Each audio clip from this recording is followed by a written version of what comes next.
want some, get some, bad enough, take some.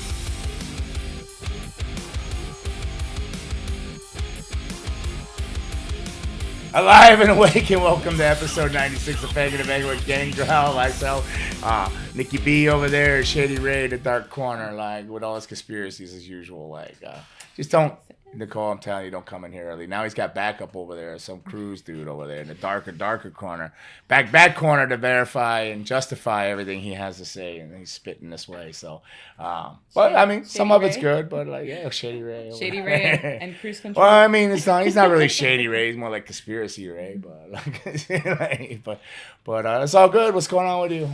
Not much. Just getting back. I know you were gone for a very long time. It's gone a week. I was like, well, yeah. I mean, a whole different time zone. But yeah, no, I was over in Australia.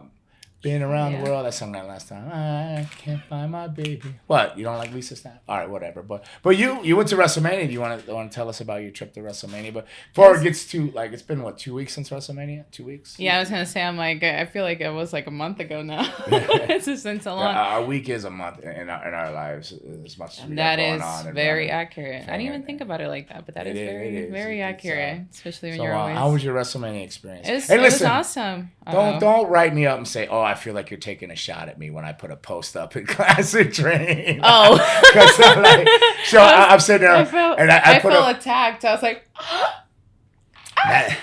that post, it was just a vague. We don't never do a class on a Saturday. Hold, please. Hold, please. Okay. I know you post a lot, but I will find the post. I want to put it up. Hold, you know the post too? Of course. Where was it? Let me see. Remember, I wrestled at school. Hold on. Oh my goodness. So I think you changed. Did you change the caption? No, I didn't change anything. I don't even remember the. When was WrestleMania? April 12th? I don't know. It was 2 days. The 8th. 8, 7, 8, 9, something like that. I don't know. No, what I said, and I can remember this. I said, while some people are at WrestleMania dreaming about being wrestlers, others are here putting work in becoming professional wrestlers. Putting work in CCW training facility, while others dream about becoming wrestlers out in Philly. A few here are working on actually becoming professional wrestlers. # hard work pays off. So she writes me. I was like, I sent him the post. It wasn't even like, because I get notifications when certain people post. And then I sent him the post and I'm like, was this about me? No, if I'm gonna make a stab at you, you'll know. You already know what the stab would be, and I already did it, and you already picked up on it when I said you should go to more indie shows and watch more and more CCW shows and make time to make that than WrestleMania. Like I would believe that. Yeah. That would be mine of you. I was actually ribbing. That was directed towards because somebody had sent me a thing of 3 people in the front row at the Hall of Fame. So it was more of a thing there because I can't make a stab at anybody because there's never a class on a Saturday. I just happened to I didn't go. I could have went and did tables at WrestleCon, but I didn't want to fly up there. And I'm glad I didn't because I heard they changed the hours at WrestleCon near the signing. So I heard Friday was the busy day and then Saturday was dead because they ran the NXT show like at noon. So with that show being at noon, 11 o'clock people would have got to that show. So 10 o'clock they'd have been heading to that show. So nobody really went there on a thing. So I would have flew up there. And for me to go up there and do it myself, I would have had to have gotten a flight in a hotel. And I don't like dealing with that kind of crap anyways. I'm more of a guy that says, here's your flight, here's your hotel. This is where you're going to be. You're like, okay. Flat fee. Here's your flat fee to do this event. They were sending you to... I don't like gamble, but if China. I knew, okay. And then I knew I had that event on Sunday to be here, the epilepsy walk, and then I knew I was flying to Australia Monday, so I just opted not to deal with the craziness, and I would have made my money on Friday and then some and everything, but the stress and the whatnot and all that before I took off, I've always kind of avoided WrestleMania weekend. It's like Super Bowl and this and that. I almost rather watch it at home at my leisure and see the replays and this and that than to be there caught up in all the traffic and the drunks and nothing. Yeah. I love fans. Without fans, it couldn't be wrestling. But like, it's just a lot of people, and it could be overwhelming to me because I've always had anxiety issues and crowd issues and stuff. I've gone to events and just left. I've not even made it in the door to events because like concerts and stuff because like thing. So the best thing about wrestling for me is I had clout for a while in that 98 to 2000, and it carried over. There was no more line standing. Hey, Gangrel, come on in. And then I started doing a lot more things in life. But then when slowly drifts back to having to go and wait in the line again, I'm not doing it. I'm out of here. Like it'll be all of like 4 minutes, and I'll be like, I'm done. I gotta go. And I do that all the time still. Like I walk off on things I pay for. I just don't want to. I just can't do people for long periods of time in a line.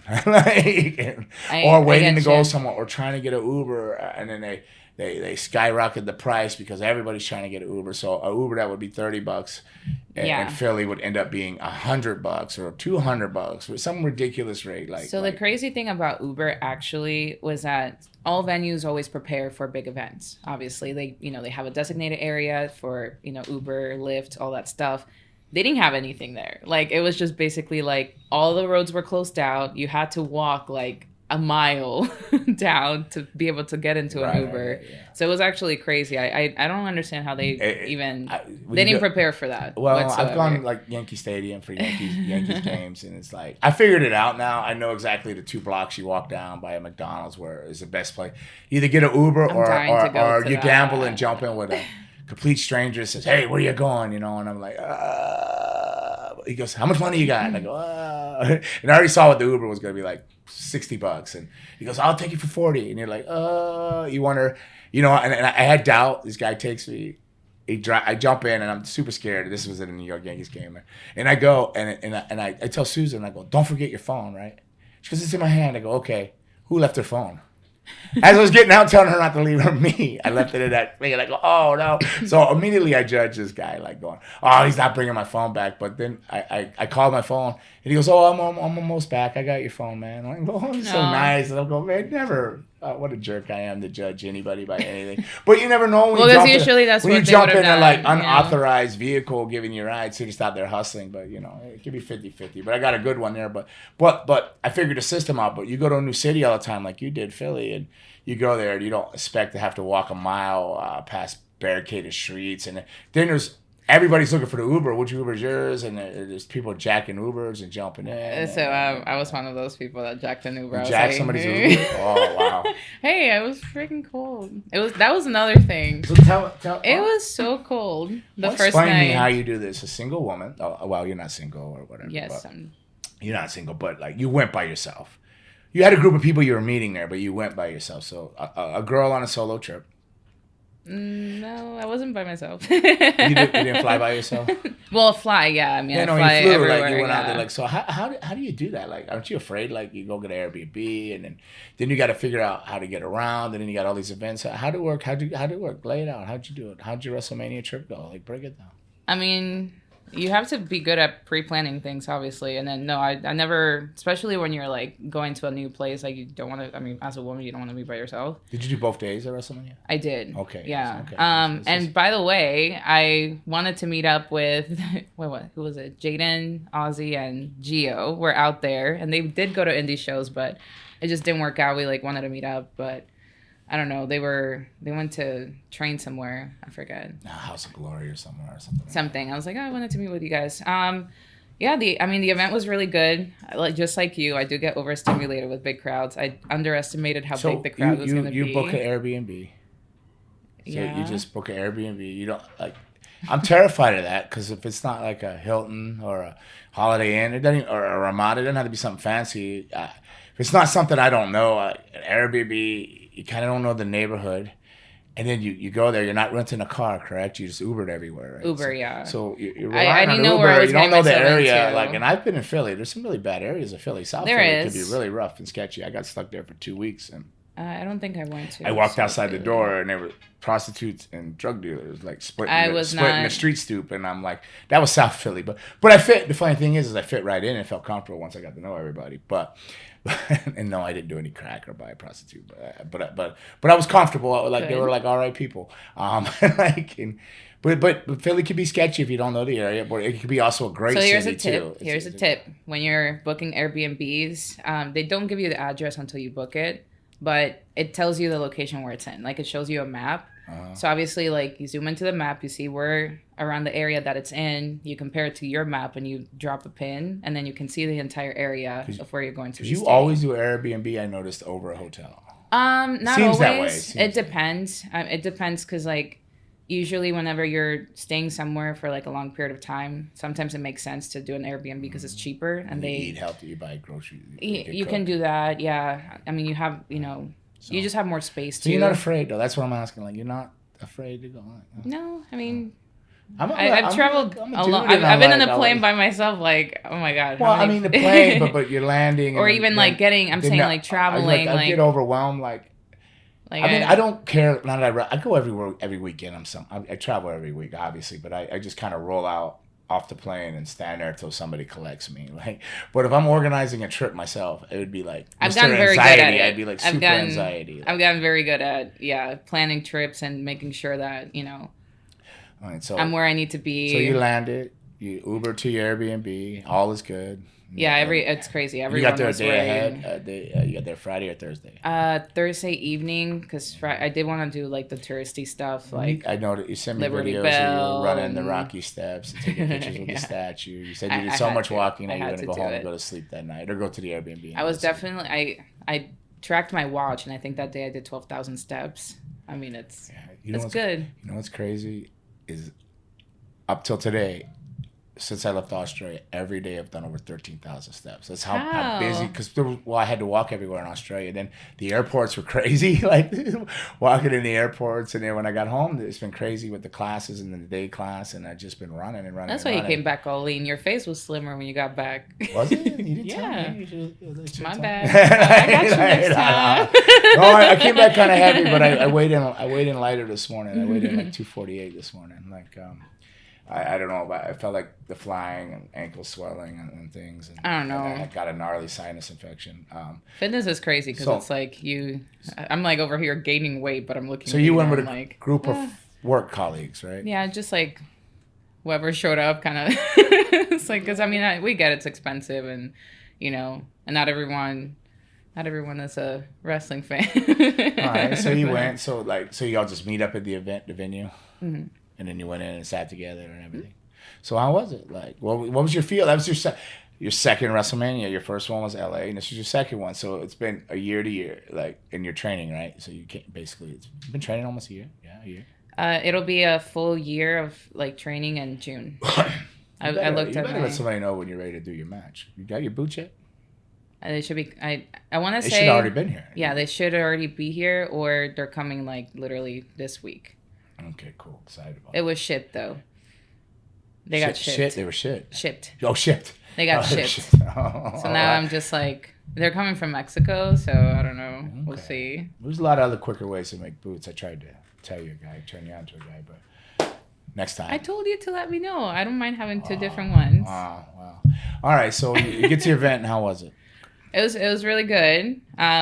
Just like you said, I mean, yeah, I get overstimulated when there's a lot of people, and it's very different to be there, because there it's more like you're absorbing like the energy of everyone that's there, because like just like watching football, for example, you don't get the commentary, you kind of are like watching to see what's going on, like you don't really get the background of like. I've been to a lot of WrestleManias, and unless I'm in the back watching it on the monitor, I don't want to watch it or at home, because I've been in the suites and the fancy things, unless they got a TV in the suite. I can't see that far away. I can't even invest in it. I mean, people are just like, it's like a football game. I go to a football game to watch football, but you're just really going there to get drunk and rage hell, because like, it's definitely and say you were there different. Part of the atmosphere or something, because I can't literally watch. And I'm grateful that people do go, because live events and all that, and even on the smaller levels that I do it, like in Australia, I think they just had over 1,000, but it was a full venue for the show, and it's great when you got a crowd and they're into it and you want them to be there, but I think you can see in that one. But when you get in a stadium and it's like, how many was it? 90? How many people are in that stadium? 70,000. Something. So even if it's 50,000, 60,000. No, 70,000. So over 70,000 people, like.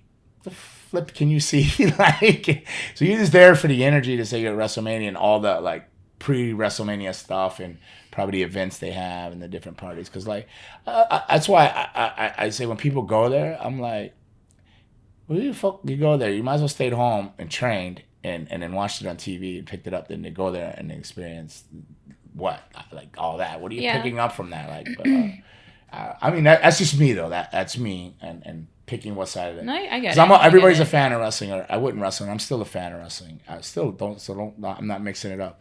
I just think people got to decide. Okay, I'm a professional wrestling, and I go. But which side of the curtain am I sitting on? Am I in the back, and I'm a worker, and I'm part of the show, or I will be part of the show, or am I just gonna sit out there in the stand? But you can't even see anything, so I don't know what they're learning when they go there. So unless they're just going to be part of the energy, so that's where I get confused with a lot of things because of my personally my anxiety and overwhelmed, and I can't see. You know, a lot of it's not just the fact that like I'm saying that, it's just a lot of my own issues and personal issues. But that makes sense. But you enjoyed it? Yeah, I mean, you definitely like feed off the crowd and everything. You that's can at least see going on the big screen. You can see. Yeah, they had jumbotron. I think that's what it's called. Jumbotrons everywhere. Jumbotrons, yeah. Yeah. So like, I feel like even the people that were in the nosebleeds could see what's that was going on. You can see that. That's cool. Yeah. So it's just part of really the energy. The energy was amazing. It really Which was. energy was better, night one or night two? Um. See, I thought I would want to see night one, and night one fell flat to me when I watched it, and then night two. Like I said, they would probably build things up for the night two because like it just. So I think night one had the potential to be like very big because everyone wanted to, but I will say like it got very cold. 2 matches night one: Rhea Ripley and Sami Callihan. Yeah. Sami Callihan. Yeah. And all the others were like they didn't do that. Like I thought there would be more. They would do that, but then.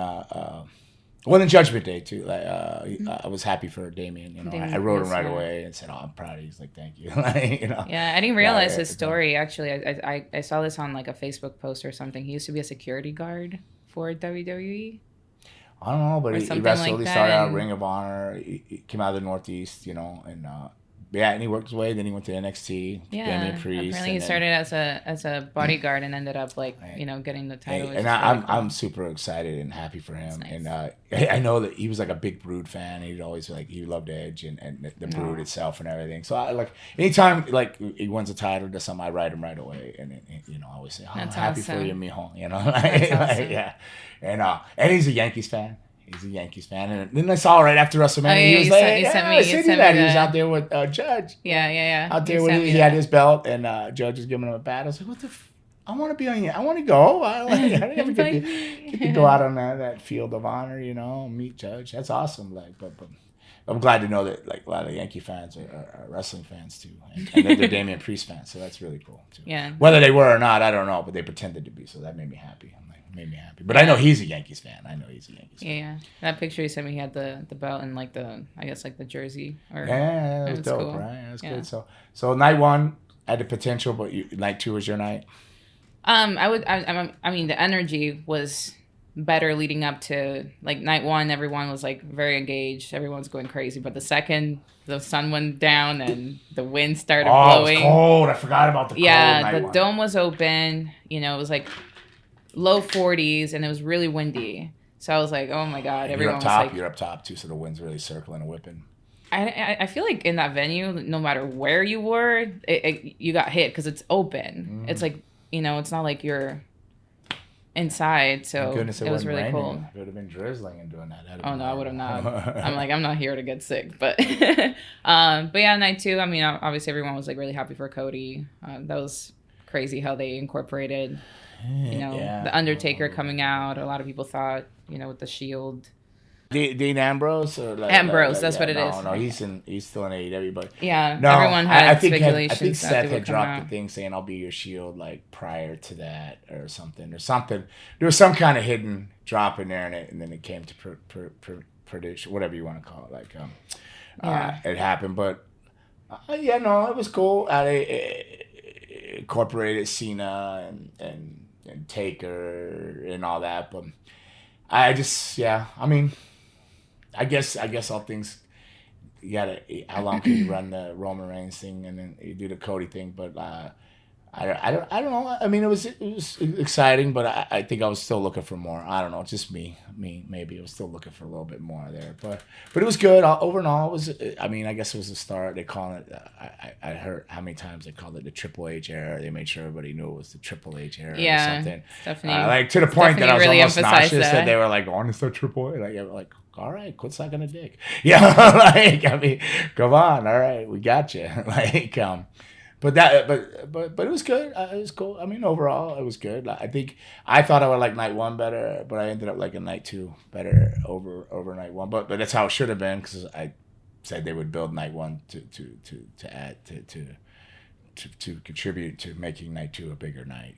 Yeah. On paper, at first, night one looked more interesting, but night two turned out to be the better of them for me.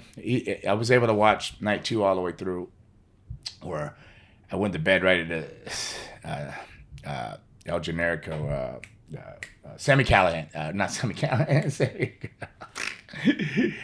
whatever. You know what I'm talking about, El Generico. You know who El Generico is.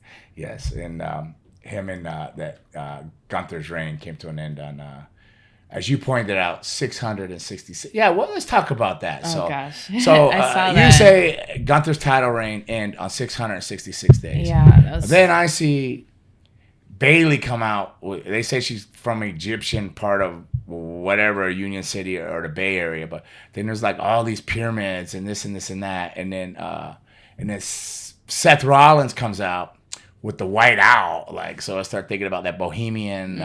What is that place, Raymond? Bohemian, whatever all those rich white people go to, and all those rich people, they're not necessarily white, but they're all rich. Switzerland. No, in the Bay Area, New York,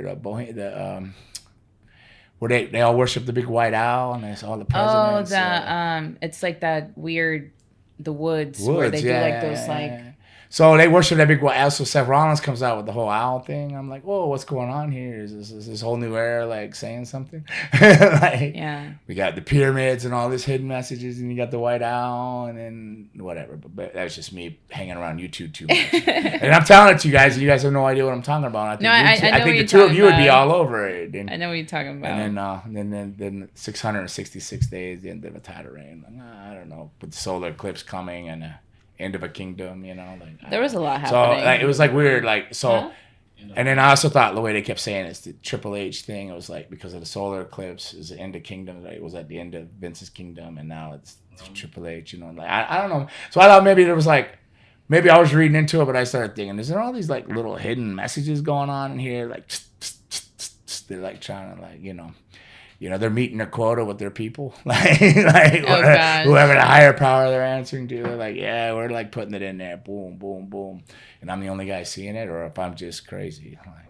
So I don't know. I think we're all crazy because I saw the same thing. I sent it to him and I was like, "Did you see this?" It was like his title, and then he's like, "Yeah," and like Seth with the white owl. I was like, "Yeah, like what's going on?" Yeah. Well, interesting. But was the trip worth it? I would say so. Yes. Yeah. Well, I hope so. I'm hoping so. I would say so. It feels like it happened a month ago, so I'm like, yeah, I think it was. So. And then you go to Australia. Riddle me this, there, young lady. Oh gosh. No, nothing hard. I'm scared. Your first WrestleMania LA, this WrestleMania Philly. Which one did you enjoy more? This one. I feel like. Before I'm like, what am I watching? I had no idea what was going on. What am I watching? You made you come to a wrestling school because you. Yeah, I was like, that looks really cool. I want to do that. So one was in shock, and then now you went educated a bit more, and more seasoned to what you're looking for and watching, and what you wanted to see. I definitely focused on watching different. Yeah, I was looking at different things. Like last year, I was looking more so like. The moves, like you're watching like the whole thing, and now I was really more focused on like how they would react to certain moves, and I'm like, oh cool, like that's a good way to sell that, it's a different perspective now that when you know a little bit more, you know to look for different things. So yeah, I should have been taking a shot at Jaden and all them out there, but they were doing they were like doing training and they were just trying to spread their wings and do some other things, not just WrestleMania. So it wasn't at them, and it really wasn't at you. I already told you what I thought. I told you that I thought you should go to more other shows than just the big WrestleMania. I thought that you should just watch more wrestling, period. And attend live events and get a feel, because you're not gonna be on the WrestleMania stage at first. You could skip past go and get lucky and go right to NXT and be groomed, and be trained and go NXT and be like in the system right out the gate. You could, and that opportunity could happen. But at the same Those time, are I think you need to unicorn understand opportunities, the whole yeah. culture of I wrestling and what's going on everywhere, and like I agree. and I absorb agree with all you. like and well, CCW will be your first stepping stone like into the ring and like observe that. I know you make the shows when I'm not around, but I don't see you when I'm around, so that's why I guess. But I don't do a lot of them. I'm very vague and sporadic with them. But I'm here this week, so we got tonight. I'll go from here to. Tripping balls or what is Tripping it? What animals. Is it? Tripping animals. Tripping animals. Sorry. You said that in class, and people were just like, "What the hell?" Tripping animal. Tripping animals brewery. Sorry, tripping animals. They're like great Tripping guys Balls. down there. I met them last time I was there. Met them. Not a big venue, as in amount of people it holds, 300-400, but that 300-400 is the loudest crowd that you'll hear in that building. And it's a really fun show. They won't be seeing this tonight, so it won't matter. But in future, if you're in the Miami area, at the Row, or over by the Dolphin Mall, or whatever is the easiest way to explain where it is, you should check it out. It's a really fun show. So tonight's Thursday, so it'll be a Thursday night show. And then we got CCW's 20th anniversary tomorrow, Friday. So I'll be down there. You might be at that one, correct? You I'll be might, there, maybe. yeah. You're going to go down. So we're going to have Matt Riddle on the show, Billy Gunn, who else? Old Wolverine dude. Oh, Brian Cage, myself, and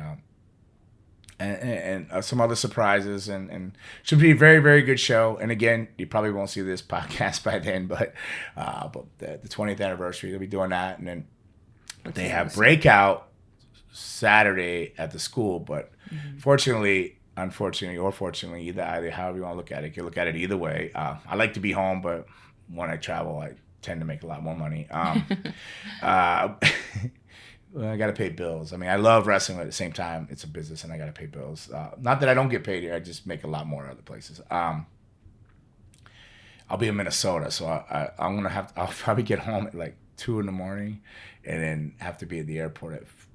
I'd say when security opens at 4, I have like a 5 o'clock flight to Minnesota. God. So I'm in Minnesota Saturday. So the grind continues, and I just literally got back from Australia. I was supposed to get back Monday, but I landed Tuesday morning because I had a 9-hour delay. So I ended up spending 9 extra hours in Melbourne. Went to the gym and took a walk. It wasn't too bad, but I got home Tuesday and had to start grinding right out, and then did class. Then I did all day of classes yesterday. I was there 11:30 till 9:45, 10 o'clock last night. So I'm burnt out. I had a hard time getting up this morning to come here. I was struggling, but Australia was worth it in the long run. It's not the flying. The flying is not worth it. I don't think they could pay you any amount is enough to fly to Australia. But I did it. I did it better than I thought I could, because I thought like I'm gonna completely lose my shit. Like going over there like 5 hours to LA, and then like 16 to Melbourne. But I lost my shit more on the 5-hour flight to LA than I did on the longer flight. I don't know. I think the seats are a little bit more cushioned on a longer flight. Plus, I know that it's a long flight, so I'm going in with like, it's a long flight. There's nothing you could do about it. Or maybe it could have been that Klonopin I stole from my wife that she doesn't know about. And I took it. I'm like, on the plane. I'm like, drooling. Qantas is a pretty good airline. It was cool. Flew there, got there. It was a good time. So in the contract, you had to, I guess, you had to do a certain amount of tourism things. So, of course, I saw the zoo, and I said, I'll go to a zoo. That's cool. So I went to the zoo, and it was dope. Those koalas, they were like creepy though. They looked like I was taking a selfie with the koala, but I thought like this thing's gonna tear my face off. Like I was a little hesitant. But then you'll see other videos. I don't know if I showed you where you'll see me like petting the koalas, and you can see that I'm actually genuinely smiling, and I don't really smile that much anymore. But I'm like, oh, here's the koala bear, like my Mark moment for a bear, I wish I still popped for WrestleMania like I did the koala bear. Oh my God, no. But the koalas, they're cool. Kangaroos didn't give a crap about anybody. The koalas, they'll beat you up. The koalas are down because they were like gonna get high on that eucalyptus, so they knew like, oh, they're gonna let people in. Like they don't usually let the people in there because of the rules. You can't hold them in Victoria. they let you pet them, but they know if people are coming in, they're gonna get extra eucalyptus. So those little things are like, yeah, and they're like, you take a picture, Like, so the koala's good, but the kangaroos are like, you go over to kangaroos and you can walk right into the kangaroos. Well, they let us, but the kangaroos can walk out if they want. But they were just all laying there sleeping in the middle of the day. I'm like, dude, you good? They were aggressive. And they just went like, we got food, and I'm like, and then only a couple will come, and they didn't want to take it out of your hand. They want to take the bag. They're like, no, I want it to go.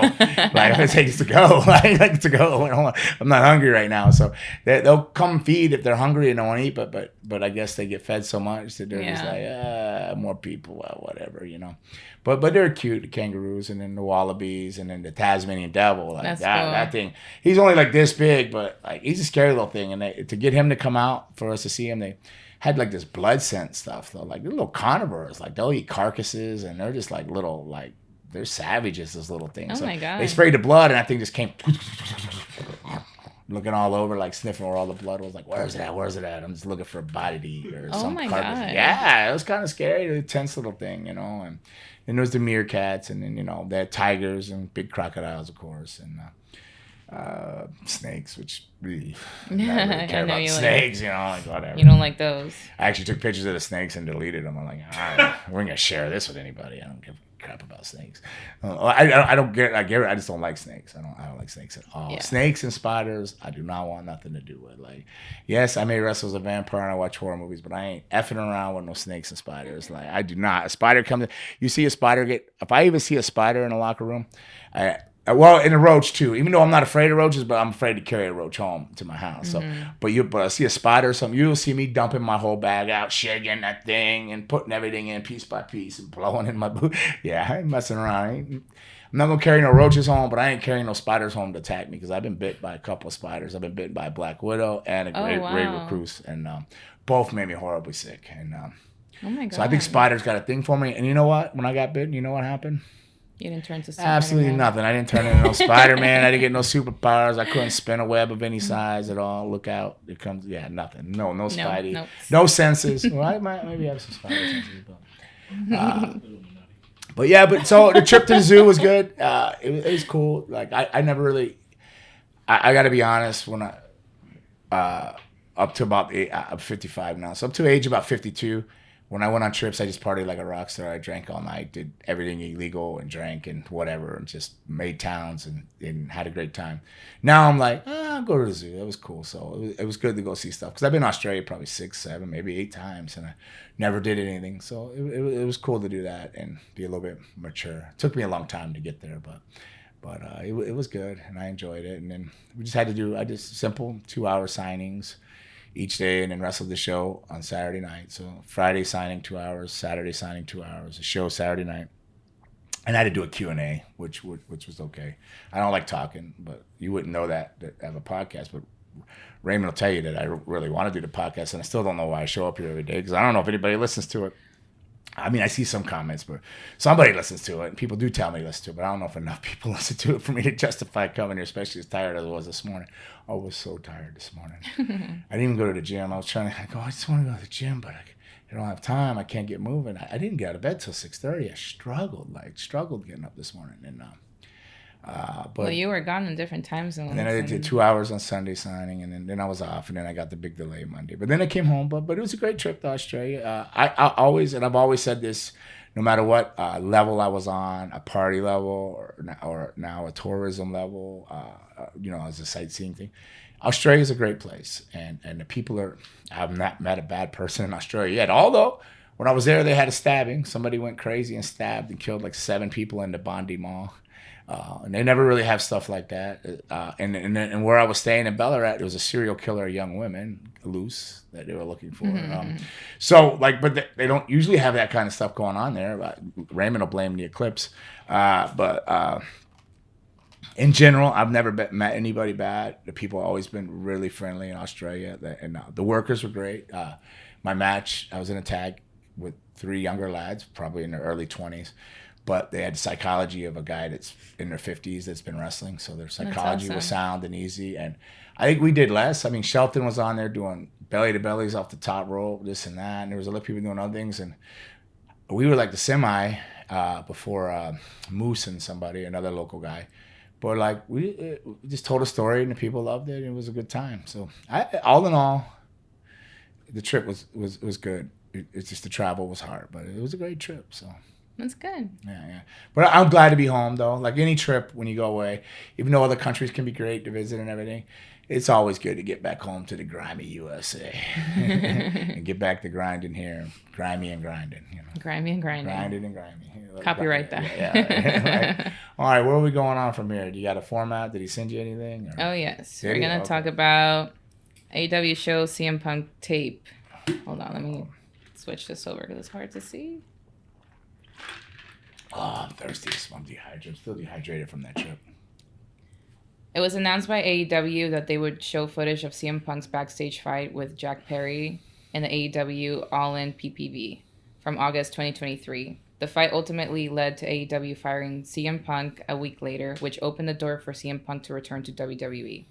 The clip seemed to backfire for AEW, with AEW fans chanting CM Punk during AEW Dynamite.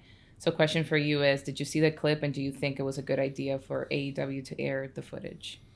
No, I didn't see the clip, but I saw CCW did a mock of the clip, like Eddie Valentine being like Chris Hero or something coming in. I don't know. I didn't see it. I don't even know where you look for that stuff. I mean, I guess it was on TV. I have it recorded probably on my DVR if they did it on the Wednesday night, right? So, but I didn't look. I did not have time to go look at that when I got home. I mean, I saw SmackDown over there in Australia. Like, literally watched SmackDown live on Saturday morning. We were like 14 hours ahead over there. So Yeah, like, it was like in the morning time before I had to go do the signing, and SmackDown was on. I'm like, oh, cool. Like, and then I saw I'll come back to the AEW thing, but like on that SmackDown, I'm gonna go backwards. Like, so the Cody Rhodes thing won, right? The end of that story, Cody won. But it looks like now there's a whole other type of story with the bloodline and stuff. So Sepha, I don't know what he's called. What's he called in WWE? Sequoia. Yeah. What is it? Sequoia. I can't say that, but Solo. Sepha. Solo Sequoia. Solo. Kishi's other boy. Solo. Solo's easier. Solo. Kishi's son's Solo. There, he came out and like put like a little fear in like Paulie saw that like, wait, Roman's not approving this, or like what's going on here, and then. Somebody's got to answer, and then they attacked the Uso with Tama, which is Hakusan, and then they did another clip later in the show, like coming out of the thing, and like Heyman looks really confused, which it looks like they're leading up to like a bloodline versus bloodline feud. Like is it gonna be Roman and the two Usos against like Tama and Sepha or Solo? And who, I don't know. But it looks like they're setting up a whole other like bloodline feud, like, so that looks cool. Like so they'll veer into that little story and then see who breaks out of there as stars and stuff like that. So that's where I think that thing ended. And then will Rock still be there? Is he which side of the bloodline feud is he on, or is he not? But he's part of the company now, so like he's got an investment. We got to be honest, his movies weren't doing so good right now. So wrestling's like looking good for him right now. You know what I mean? Although I enjoyed every Rock movie I ever watched. And I liked Black Adam. For the record, I did not think Black Adam was bad. People can hate on me. They can do whatever they want. I watched it. I watched it. And it wasn't because it was The Rock. I just watched it. And I'm not a comic guy or a Marvel or I couldn't tell you the difference between Marvel and who's the other one? DC. See, Raymond. Comics. So I'm not like, and I'm not going to pretend to be, and I'm not going to insult anybody, like acting like I know anything about him. And I don't usually like those, but I enjoyed it. I didn't think it was the greatest movie in the world, but I didn't think it was as bad as people say. But maybe it did box office numbers were bad or something. Money-wise, it went bad or something for the money put in. I have no idea. I'm not amongst the elite Illuminati in Hollywood to know who set up to win, or who's set up to fail, or who's not playing by the rules, or who's being humiliated. For future push. I don't know, like there's all kinds of this crazy stuff you could think about. But I didn't think it was so bad. But with that being said, like maybe The Rock will be around a little bit more. And wrestling, it's like, man, it's like worst drug in the world. Heroin is the best drug, wrestling. There's no other high like it. I mean, you could do acting and it's new and it'll be a temporary kind of a new rush and this and that, and you could be successful, make a lot of money, but there's nothing like getting in that ring and being a live action battle art, you know. Like, that's the thing, like when you do a movie, they just record it. There's like no 20 takes of the same scene. You know, it's like you see everyone that's watching you. Here, you better make that punch connect or I'm knocking them out. Everything's got it. So you got one shot, one chance. It's like puking on your mom's spaghetti song, you know, whatever. Eminem, you know. Yeah. Lose yourself. You gotta get out there. Each night you gotta lose yourself. Boom, you gotta do it. Like, and be 100% every night. 100% every night. You can't be like show up on the set going, oh, I got a little tummy ache and I got a little bad breath from a sinus infection, so we're gonna have to keep some distance, and you know, I don't want any people on set today, and I don't want any extras to make eye contact with me. Hell no. Everybody's wrestling. You gotta be on 100% all the time, and it's live and it's funky and it's so much room for human error and stuff. So everybody's got to be. So there's no other drug like professional wrestling. I've explained that before. There is no other rush like getting in there and having a good match and being on point and seeing things. You get in there and it's like when you're really on and you're really dialed in at your prime, or when you're just really at the top of your game, you will see everything 3 and 4 steps ahead, almost like slow motion. I remember being able to see things and know right where it was going to go, just watching it. Like, it's almost like watching the future, like, you know exactly where they're going to move and everything. And then there's nothing worse than when you just can't figure it out and you're like sinking in quicksand. And the more you try to fix it, the faster you sink, you know, and the more horrible it gets. So there is no ride like wrestling, you know. So I think, you know, whether he's older, yes, but he still looked great. Rock looked like best built guy out there. He was a little bit thicker than everybody, but he just looked like a monster. And you go think back, like he was big in the Attitude Era, but he wasn't the monster in the Attitude. There was monsters in the Attitude Era. He was like a bigger guy, but now he looks like just like friggin' the Thing walking out there, you know. Like, but there's no other drug like professional wrestling, so I wouldn't be surprised if you see him a lot more part of things. It's intense, you know. Maybe onto something. So all right, back to the AEW. Now that my ADD and my randomness thoughts took us all over around the world and back again. Don't know. I didn't see it. Do I think it's a bad idea? Without even seeing it, I would say it's a bad idea to air any of your dirty laundry or put your shit out there and try to spin it in any kind of way. It comes across very desperate, weak, just clueless. Like you don't put your dirty laundry out there. You shit your pants. You're gonna hang them out the window so everybody can see you going down the highway. Look, I shit my pants. Like, you know, like this is like, I'm not gonna be like that guy. If I crap my pants, I'm gonna quietly try to get out of the room and clean them, and like hopefully nobody notices, you know. And if they do notice, I'm gonna no sell it. Like, well, I don't know what you're talking about. Like. I don't wear underwear. No, I don't think it's a good idea to ever put it out there. And if it backfired, yeah, probably would. If it went down the way I'm hearing people say that watched it, it went down exactly the way CM Punk said it went down, then I would have never aired it, you know, like, because then of course it's gonna turn the Perry kid heel. The fans will go against him if CM Punk told the truth, and they're all like, they were CM Punk fans anyway. They were AEW fans, but a lot of those AEW fans were CM Punk fans, and. So yeah, I don't think it was a smart idea, but I mean, it's not my company. I mean, I don't know. Nothing against Tony Khan. I mean, I'm not here to bury him or promote another product or vice versa. I don't really know crap about anything, or I wouldn't be sitting here. I'd be working in one of those companies. You know what I mean? Yeah. So who am I really to say anything? But like, if it was my choice and I was gonna do it, I prefer to let. If I had an internal problem, and I wouldn't even acknowledge it, it would be just go move on. I would no sell everything, you know. Like if I had a problem with you, blah blah blah, I wouldn't come on here and like start to, you know, that Nicole, like I'd just be like, Nicole's awesome, you know, this is great, you know. But you would know. You would know. I don't need to let everybody else know that I have a problem or I'm gonna show a kink in my armor or a sign of weakness or anything. I'm gonna show nothing but love and smiles and unicorns and rainbows, because if something happens to you, I don't want them to blame me. It says more about you too. Like, it says more about you when you talk. Yeah, I just don't want anything negative. If I don't like somebody, I just stay away from them and avoid it, you know. But I could see where it would backfire if CM Punk, it went down exactly like he said, which people are saying that watched it are saying that. I didn't see it. I wouldn't have personally done it, but like, you know, but I think I would push Jack Perry as the biggest heel there is now, and have a mocking CM Punk constantly and take the heat now that it's already out there. I don't know. Maybe not. I don't know.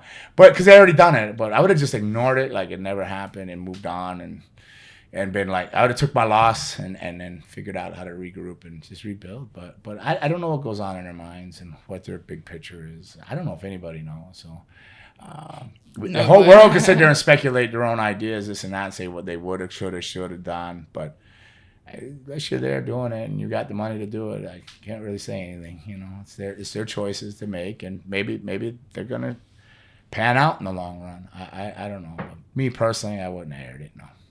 No. They make sense. Would you? Probably not either. No. Mm-hmm. Because like you said, it's like you're showing the like your weaknesses when you do that. So you're making yourself more vulnerable. I mean, you don't come out on anywhere and put your stalker's picture up. Say this guy, because what are you doing? You're giving him power. You're talking about him, so you're thinking about him. Right? You see, you know what I'm saying, though. Well, that was like after a year and a half of him not stopping. Yeah, I put it up there. I was like, okay, this guy is a fucking weirdo. Oh, did you? Oh. I called him out on social media. I tagged his name. And I didn't know that. I didn't know that for the record. That was, yeah. I mean, okay, a year and a half of someone not leaving you alone, you're going to be like, all right. Okay. And then after that, I didn't know, but I'm just saying, like, you don't alone. usually in general, like, just go put your business out there. Like, no.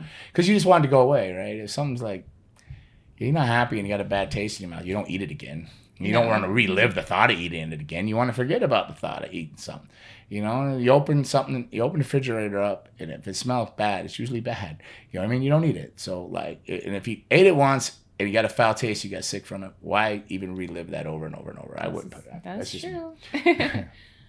So, staying on the topic of AEW, Will Ospreay discussed his decision to sign with AEW. In summary, Will stated AEW's offer was way better than WWE's. I respect everyone there. It's not for me. During a Pat McAfee show, Triple H made these statements that seemed aimed towards Will Ospreay. Here's what he said.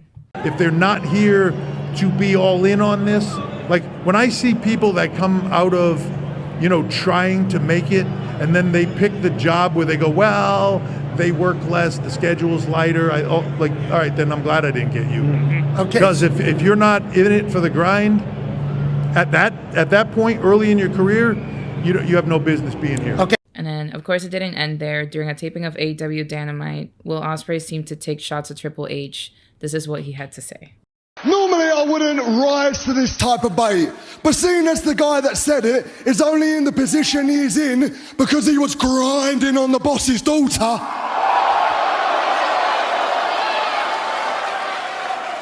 you are in no position to tell me what the grind is all about, my friend, because you have no idea what I fight for. So let this be a painful little jab back and a gentle reminder that you do not throw stones at an assassin with a machine gun. So question for you is, what's your take on this situation? And do you think this is something the newer generation of wrestlers struggle with? What is my take? So from the videos we just watched from Triple H, who said like, hey, I'm glad I didn't hire whoever if you're not in it for the grind because you want to work somewhere where the schedule's like this or that. I'm glad I made that decision. If I was Triple H, I'd be glad I made a decision not to hire you too.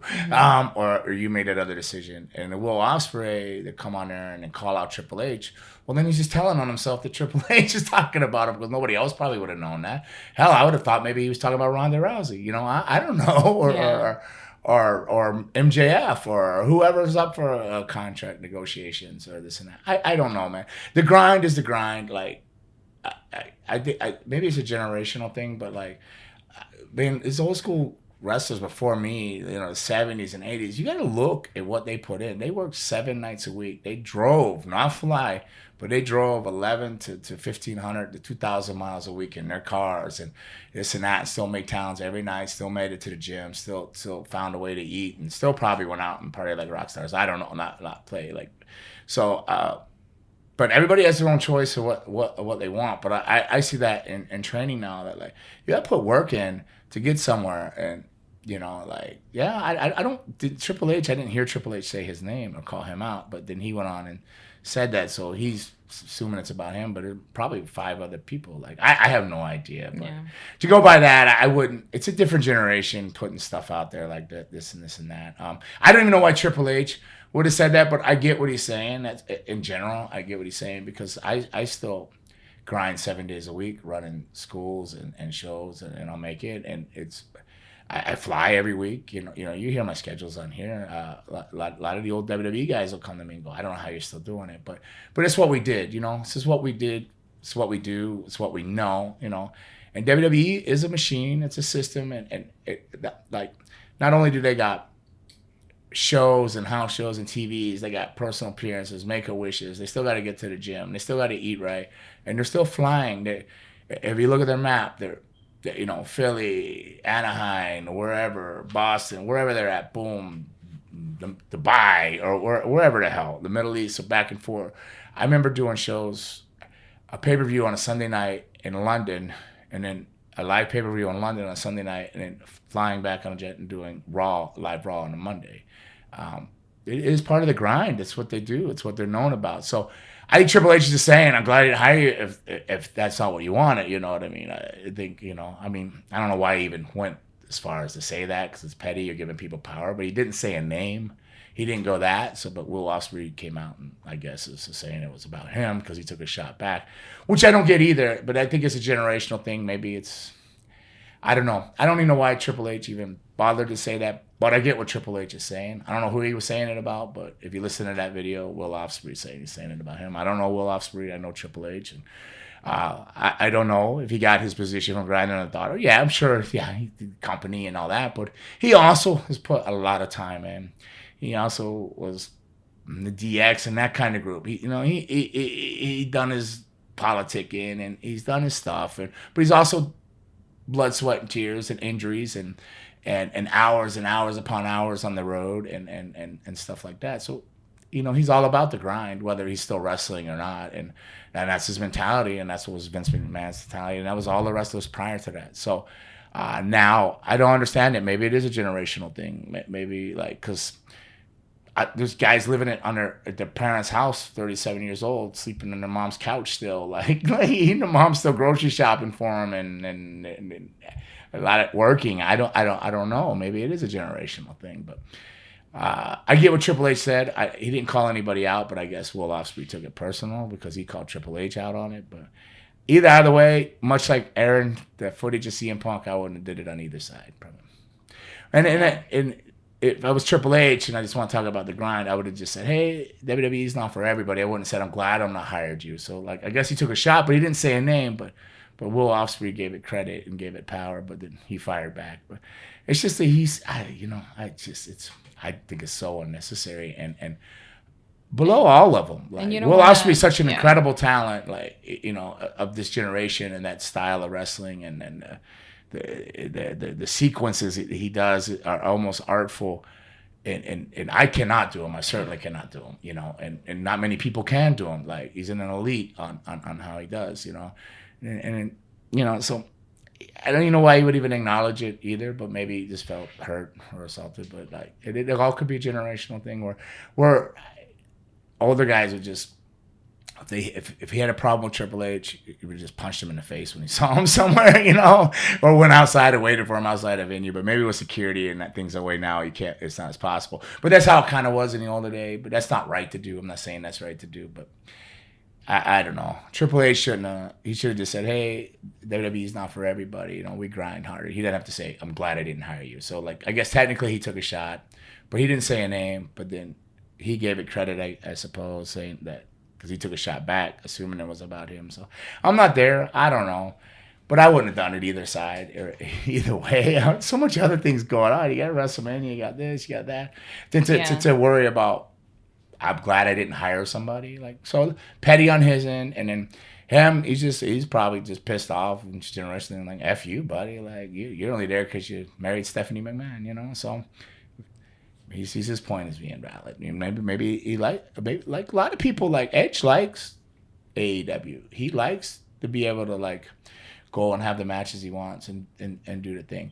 Is it good for business? I don't know. I think you need storylines and I think it has, great matches are great, but I think you can have great matches, but I think you need like 3 running storylines, and then you can fill in the great matches in between all them, because you got 2-3 hours of TV. You got a lot of TV throughout the week. How many hours? Like way more hours of TV. So I think you need, just invest in 3 good storylines and maybe 1 flexible storyline, but then put all your matches in between that and then carry on, and then everybody could be happy. You can entertain people, keep a different crowd and all that, but I don't know, man. I don't work there. If I knew everything, I'd be working at one of those places. So, it's not really for me to say. Yeah, I think the only thing that I would always be careful about, which that applies to like a lot of stuff in my life, is just not burning bridges, because you just never know what's going to happen. Yeah, I feel like calling out people publicly. There's burning a bridge and there's blowing a bridge up. I don't know which one. But with bridges, as we've seen in time, can always be rebuilt. You burn a bridge, bridge collapse, 10 years later, if you're talented enough, that bridge will be built up, they think they can make money with you, they're going to make money with you. You know what I mean?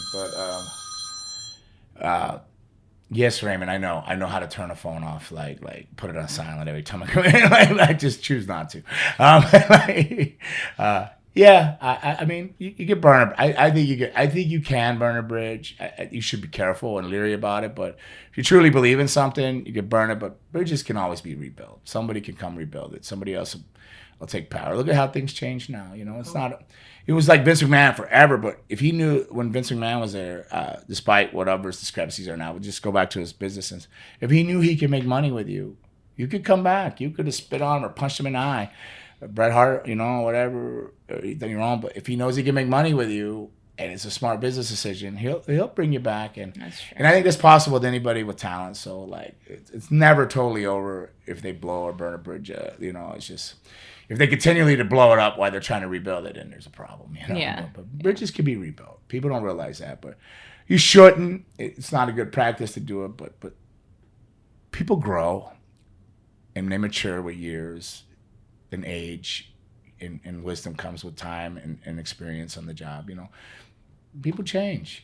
We can't. I don't want to be held accountable for what I did at 17 and 18 and 19 and 20 and 30 and 40 and 50, 52. But I mean, I've done things Last week. Last week, but now it's this week, and I've grown since last week. No, I was quite Just boring kidding. last week. I just slept all while I was working. But I'm petting any claws. spare time I had, I Uber eat in and got an hour sleep I could. But I feel you. But yeah. And I believe you already answered this question, but like go more into detail. When you first were breaking into wrestling, what was your traveling schedule like? So let's just go back to like the training. Like let's go start like before you say breaking in. So I'll go back to the training. So I trained. I had a construction job. I was 17. I had a construction job, so I'd worked 50 or more hours a week outside construction, and I trained Monday, Tuesday, Wednesday, and Thursday night. I would train. I didn't miss training. Friday after work, I jumped in my car, drove 5 hours to Tampa, and I would go to a show and try to get on a show, or I would watch that show. And then Saturday morning, I would train with Boris Malenko. And then Saturday night, I would do the same thing, go to a show, try to get on a show or help set up a show. Sunday morning, I would train with Masami, which is Carl Gotch's son-in-law, which was a shoot thing. So I would do all the shoot submission type wrestling with all the Japanese would come in, the young Japanese guys from Japan. And then I would drive that night, if there wasn't an afternoon Sunday show, somewhere back to Fort Lauderdale, and then be back doing construction and back training Monday night. So 7 days a week, I trained and plus held my job and still made training 7 days a week somewhere, somehow involved in wrestling. And then the first break I got was Calgary. So when I was working independents everywhere, but the first territory, like bigger break I got was Stampede Wrestling. And then when I went there, did I think my training was over? No. I trained in the mornings in the Dungeon of the Hearts, trained in the pavilions and some afternoons when there was time, and still made the talent shows weekly, daily. And then from there, I ended up going to All Japan, which I came back home. I would work periodic jobs that I didn't have to commit to because to Japan tours, but then I ended up going to Puerto Rico, which I worked 6 days a week. It was 6 days a week, sometimes seven. The day off was a TV day, interview day, so you still was 7 days a week, Yeah. full time. And then I went from there, and I went to Japan, and I went to Memphis. It was the same thing, 5-6 days a week. It's up twice on Saturday, TV in the morning, and then a show in the afternoon. So on from there, and then so on, and then into the WWE, which was the same grind, just by playing everywhere, So it's what I know, and it doesn't seem bad. It can be tiresome, but it's what I know, and it's what I've always done. So, but yeah, that's how it was coming in. But That's awesome. I mean, but these guys, I don't know if it's generation, but it's not their fault too, because there's not a lot of shows or there's not territories or places they can work 6 and 7 days a week, like that now. So not at all anywhere really. So with things change and evolve, and it is what it is. Either of them, I wouldn't have either gave it more power. I mean, Triple H didn't say a name, but obviously he took offense to it. He fired back, and I see both their views. I get what both of them are saying. I'm just saying I grind it all the time, so I don't think nothing of the grinding part. But yeah, maybe I would take it offensive if I felt like he was talking about me and throwing my business out there, and that's probably what he felt. So he fired back, and that's what you got. Okay, that was the last question. Yes. That was it. Yes. Yeah. All right, so we're wrapping up now. Yeah. All right, so that was what episode? I mean, 96. All right, so it was episode 96 of Bang Bang, and I'm not sure what we talked about. Maybe a little bit of Nikki Blackheart's WrestleMania experiences, some Australia, some CM Punk stuff, or Jack Perry stuff. Did you see the fight? Not entirely. Did you see it, Raymond? Mm-hmm. I was wondering, was it better than Luke Perry's fight scene in Buffy the Vampire Slayer? Or? Was it pushing it? He copyrighted all the videos. That's why I didn't post it on this. It's hard to look up. I was going to say, I tried to look it up, and down and strike everybody that posted. yeah. Oh, so yeah, I didn't see So it. I was just wondering if it was any watching, good, but I was like, not entirely. Yeah, 'cause well. It'll be like a little clip, and then. Well, we covered that too, but apparently CM Punk didn't fabricate. It was pretty much what he said, what everybody's saying. Yeah. So I didn't see it, but from what everybody's saying. But yeah, so we covered. So that was episode 96. Want some? Get some. Bad enough. Take some.